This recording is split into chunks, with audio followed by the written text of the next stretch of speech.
ಮಕರ Sankranti special Bengali traditional sweet dudh puli pitha ಮಾಡ್ತಾ ಇದ್ದೇನೆ. ಈ ಸ್ವೀಟ್ ನೀವು ಟ್ರೈ ಮಾಡಿದ ಮೇಲೆ ನೀವೇ ಅಂದ್ಕೋತೀರ ಇಷ್ಟು ದಿನ ನಾವು ಯಾಕೆ ಈ ಸ್ವೀಟ್ ಮಾಡಿಲ್ಲ ಅಂತ. ಅಷ್ಟು ಚೆನ್ನಾಗಿ ಟೇಸ್ಟಿಯಾಗಿ ಸಾಫ್ಟಾಗಿ ತುಂಬಾ ಚೆನ್ನಾಗಿ ಬರ್ತದೆ. ಬೆಂಗಾಲಿಯ ಎಲ್ಲ ಸ್ವೀಟುಗಳು ತುಂಬಾ ಫೇಮಸ್, ಅದರಲ್ಲಿ ಇದೊಂದು ವೆರೈಟಿ. ನಾನಿಲ್ಲಿ ಹೇಗೆ ಮಾಡ್ತೇನೆ ಅಂತ ನೋಡಿ, ಎಲ್ಲೂ ಸ್ಕಿಪ್ ಮಾಡಬೇಡಿ. 1/2 ಕಪ್ ಅಷ್ಟು ಜಾಗರಿ ತಗೊಂಡಿದ್ದೇನೆ. ಅದನ್ನು ಸ್ವಲ್ಪನೇ ನೀರು ಹಾಕಿ ನಾನು ಮೆಲ್ಟ್ ಮಾಡ್ತೇನೆ. ಈ ರೀತಿ ಮೆಲ್ಟ್ ಆದಮೇಲೆ ಪಾಕ ಬರಬೇಕು ಅಂತ ಇಲ್ಲ. ನಂತರ ನಾನು ಇಲೈಚಿ ಪೌಡ್ರ್ ಕೂಡ ಹಾಕ್ತೇನೆ. 1/4 ಕಪ್ಪಷ್ಟು ಕೋಕೋನಟ್ ಕೂಡ ಹಾಕ್ತಾ ಇದ್ದೇನೆ ಇದಕ್ಕೆ. ಇದನ್ನು ಟೇಸ್ಟ್ಗೆ ಇನ್ನೂ ಸ್ವಲ್ಪ ಹೆಚ್ಚು ಮಾಡಲಿಕ್ಕೆ, ಎನ್ಹ್ಯಾನ್ಸ್ ಮಾಡಲಿಕ್ಕೆ ಸ್ವಲ್ಪ ಮಿಲ್ಕ್ ಪೌಡ್ರ್ ಕೂಡ ಹಾಕ್ತೇನೆ. ತುಂಬ ಚೆನ್ನಾಗಿ ಬರ್ತದೆ ಈ ರೀತಿ ಮಿಲ್ಕ್ ಪೌಡ್ರ್ ಹಾಕಿದರೆ. ಸ್ವಲ್ಪ ಗಟ್ಟಿಯಾಗುವ ತನಕ ನಾವು ಅದನ್ನು ತಿರುಗಿಸ್ತಾ ಇರಬೇಕು. ಸ್ವಲ್ಪ ಗಟ್ಟಿ ಆದಮೇಲೆ ನಾನಿಲ್ಲಿ ಗೀ ಹಾಕ್ತೇನೆ. ಗೀ ಹಾಕಿದರೆ ಒಂದು ಒಳ್ಳೆ ಅರೋಮ ಬರ್ತದೆ, ತುಂಬಾ ಟೇಸ್ಟಿಯಾಗಿ ಕೂಡ ಬರ್ತದೆ.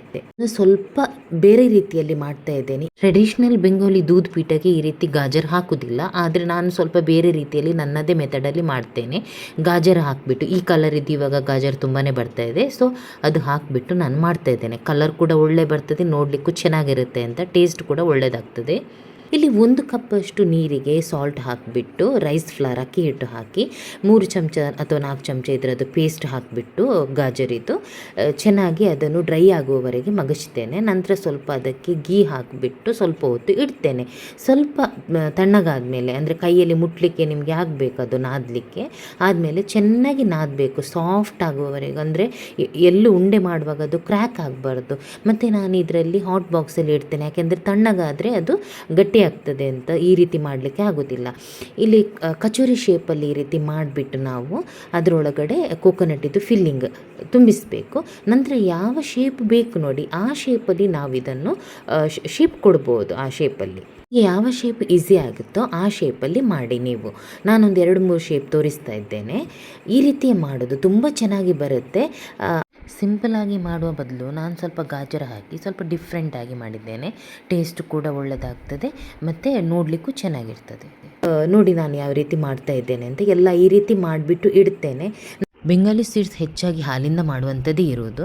ನಾನಿಲ್ಲಿ 1 ಲೀಟ್ರ್ ಹಾಲು ತಗೊಂಡಿದ್ದೇನೆ. ನೀವು ಬೇಕಾದರೆ 3/4 ಲೀಟ್ರ್ ಅಷ್ಟು ತಗೊಂಡ್ರು ಸಾಕು. ನಾನು ಸ್ವಲ್ಪ ಹಾಲು ಜಾಸ್ತಿ ತಗೊಂಡಿದ್ದೇನೆ, ಯಾಕೆಂದರೆ ಅದು ಉಳಿದ್ರೆ ರಬಡಿ ನಾನು ಅದಕ್ಕೆ ಫ್ರಿಜ್ಜಲ್ಲಿ ಇಟ್ಬಿಟ್ಟು ಐಸ್ ಕ್ರೀಮ್ ಥರ ತಿನ್ನಲಿಕ್ಕೆ ಚೆನ್ನಾಗಾಗುತ್ತೆ. ಅದಕ್ಕೆ ಸ್ವಲ್ಪ ಫ್ರೂಟ್ಸ್ ಎಲ್ಲ ಕಟ್ ಮಾಡಿ ಹಾಕಿ ತಿನ್ನಲಿಕ್ಕೆ ತುಂಬಾ ಚೆನ್ನಾಗಾಗುತ್ತೆ. ಚೆನ್ನಾಗಿ ಬಾಯ್ಲ್ ಆದಮೇಲೆ ಮಾಡಿಟ್ಟಂಥ ಗಾಜರಿದು ಪೇಸ್ಟ್ ಹಾಕ್ತಾ ಇದ್ದೇನೆ ಅದಕ್ಕೆ. ಅದನ್ನು ಹಾಕಿಬಿಟ್ಟು ಚೆನ್ನಾಗಿ ಕುದಿಸಬೇಕು ನಾವು. ನಂತರ ಇಲ್ಲಿ ನಾನು ತಿಕ್ನೆಸ್ಸಿಗೆ ಕಸ್ಟರ್ಡ್ ಪೌಡ್ರ್ ಹಾಕ್ತಾ ಇದ್ದೇನೆ. ಸಪೋಸ್ ನಿಮ್ಮ ಹತ್ರ ಕಸ್ಟರ್ಡ್ ಪೌಡ್ರ್ ಇಲ್ಲ ಅಂದರೆ ಅಕ್ಕಿ ಹಿಟ್ಟು ರೈಸ್ ಫ್ಲವರನ್ನು ಸ್ವಲ್ಪ ಕಲಸಿಬಿಟ್ಟು ಹಾಕಿ. ಅಕ್ಕಿ ಹಿಟ್ಟಿನ ಜೊತೆ ಬೇಕಾದರೆ ಮಿಲ್ಕ್ ಪೌಡ್ರ್ ಕೂಡ ಹಾಕ್ಬೋದು. ರೆಡಿ ಮಾಡಿದ ಪೀಠ ಅಂದರೆ ಅದು ರೈಸ್ದು ಡಂಪ್ಲಿಂಗ್ಸ್ ಉಂಟಲ್ಲ, ಅದನ್ನು ಮಿಲ್ಕಲ್ಲಿ ಹಾಕಬೇಕು. ಹಾಕಿದ ಮೇಲೆ ನಾವು ಕೇರ್ಫುಲ್ಲಾಗಿ ಸ್ಪೂನಲ್ಲಿ ತಿರುಗಿಸಬೇಕು. ಮತ್ತು ಇಲೈಚಿ ಕೂಡ ಹಾಕ್ತಾ ಇದ್ದೇನೆ. ಸ್ಪೂನ್ ಹಾಕುವಾಗ ಅದು ಕಟ್ಟಾಗದಂತೆ ಬಾಟಮಿಂದ ಸ್ಪೂನನ್ನು ಕೇರ್ಫುಲ್ಲಾಗಿ ತಿರುಗಿಸಿ. ನಾನಿಲ್ಲಿ ಜಾಗರಿಯನ್ನು ಮೆಲ್ಟ್ ಮಾಡಿ ಹಾಕ್ತಾ ಇದ್ದೇನೆ. ನೀವು ಬೇಕಾದರೆ ಶುಗರ್ ಹಾಕ್ಬೋದು. ಜಾಗರಿ ಹಾಕಿದರೆ ಸ್ವಲ್ಪ ಗಾಜರಿದು ಕಲರ್ ಚೇಂಜ್ ಆಗುತ್ತೆ, ಆದರೆ ಶುಗರ್ ಹಾಕಿದರೆ ಗಾಜರಿದು ಕಲರ್ ಅದೇ ರೀತಿ ಇರ್ತದೆ. ನಿಮಗೆ ಎಷ್ಟು ಸ್ವೀಟ್ ಬೇಕು ನೋಡಿ ಅದರ ಪ್ರಕಾರ ಸ್ವೀಟ್ ಹಾಕಿ. ಚೆನ್ನಾಗಿ ಬಾಯ್ಲ್ ಆಗಬೇಕು, ಅದು ಕುದಿಬೇಕು, ಅದರಲ್ಲೇ ಸಾಫ್ಟಾಗಿ ಅದು ಜ್ಯೂಸಿ ಆಗಬೇಕು. ಅಂದರೆ ಎಲ್ಲ ಮಿಲ್ಕ್ ಅನ್ನೋದು ಅಬ್ಸಾರ್ಬ್ ಮಾಡ್ಕೊಳ್ಬೇಕು, ಹೀರ್ಕೊಳ್ಬೇಕು. ನಂತರ ಗಾರ್ನಿಷಿಗೆ ನಾನು ಇಲ್ಲಿ ಪಿಸ್ತಾ ಮತ್ತು ರೋಸ್ ಪೆಟಲ್ಸ್ ಹಾಕ್ತಾ ಇದ್ದೇನೆ. ನೀವು ಬೇಕಾದರೆ ಕ್ಯಾಶು ಕೂಡ ಹಾಕ್ಬೋದು, ಪಿಸ್ತಾ ಇಲ್ಲ ಅಂದರೆ. ಇದು ತಣ್ಣಗಾದ ಮೇಲೆ ಸರ್ವ್ ಮಾಡಬೇಕು. ತಿನ್ನಲಿಕ್ಕಂತೂ ತುಂಬ ಚೆನ್ನಾಗಾಗುತ್ತೆ.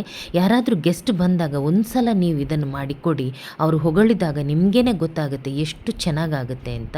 ಇದು ನೀವು ಮಾಡಿದ ಮೇಲೆ ಉಂಟಲ್ಲ, ನೀವು ನಾರ್ಮಲ್ ಖೀರ್ ಮಾಡೋದಂತೂ ಮರ್ತೇ ಬಿಡ್ತೀರಾ. ಯಾಕೆಂದರೆ ಬೇರೆ ಸ್ವೀಟ್ ಇದ್ರ ಎದುರುಗಡೆ ಲೆಕ್ಕಕ್ಕೆ ಇಲ್ಲದಾಗೆ ಆಗುತ್ತೆ, ಅಷ್ಟು ಟೇಸ್ಟಿ ಆಗುತ್ತೆ. ಒಂದು ಸಲ ಮಾಡಿ ನೋಡಿ, 100% ಎಲ್ರಿಗೂ ಇಷ್ಟ ಆಗುತ್ತೆ. ನನ್ನ ರೆಸಿಪಿ ಇಷ್ಟ ಆದರೆ ಪ್ಲೀಸ್ ಎಲ್ರಿಗೂ ಶೇರ್ ಮಾಡಿ, ಲೈಕ್ ಮಾಡಿ, ಸಬ್ಸ್ಕ್ರೈಬ್ ಮಾಡಿ. Thank you.